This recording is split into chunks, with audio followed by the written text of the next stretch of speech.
Eddie, set us up. When we first meet Stephen's character in the movie? Yeah. Where's he at? What's going on, and what's about to happen? Who is Stephen at the beginning of the movie? Stephen is a young, brilliant mind, wonderfully lazy and complacent. He and Jane were living at this time where, the threat of the atomic bomb and the idea that their lives could end in a few minutes meant that there was a kind of a laissez-faire quality, and Stephen admits that he did virtually no work when he was at Oxford before going to Cambridge.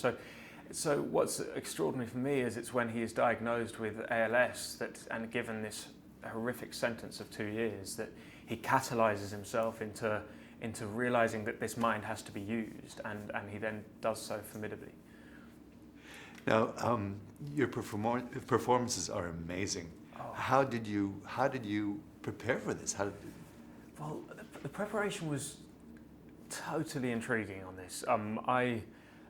There were many dimensions to it. The first side was trying to understand the science, and I met with one of Stephen's old students, who's now a professor at Imperial in London, and he would talk me through the intricacies of string theory and space-time, and I'd be like, no, imagine I'm 7 years old.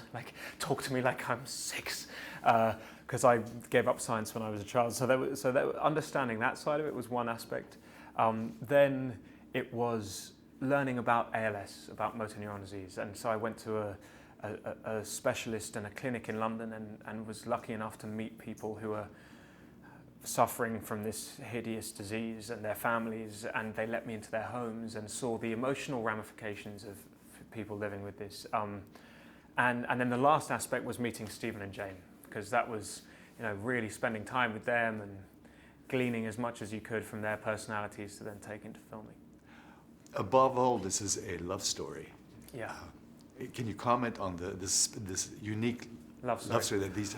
Well, for me, when I read the script, I thought I was going to be reading a biopic of Stephen Hawking, and actually it was this stunning depiction of the most unconventional love story I've ever read, and it for me it's an analysis and celebration of love, but in all its guises, in young love, in hugely passionate love, in love of subject matter, love of family, but also the failings and the boundaries of love, and I thought it was very real in that sense. And even though their scenario is very specific and unique, there is a human element to it.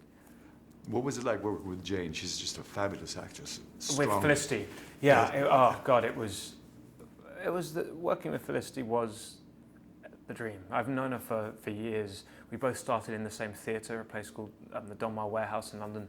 There was a director there called Michael Grandage, who was a great supporter of both of ours, and I'd seen her work from a distance, but I'd admired it, but we'd never got to work together. And then when we did, it was just wonderful, particularly because these two people were so symbiotically kind of attached, that having someone that you trusted and knew, she was a friend, so we got on so well. Every day it was extraordinary for me to watch her work. And James Marsh, what sort of a director is he? Oh, I love James Marsh.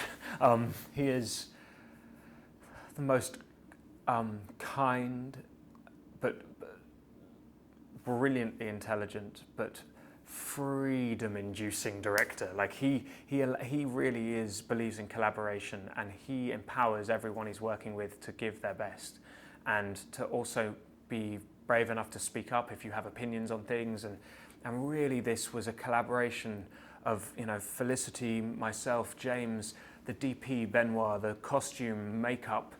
Every department had to work together, even more so than any film I've ever done. So he conducted all of that.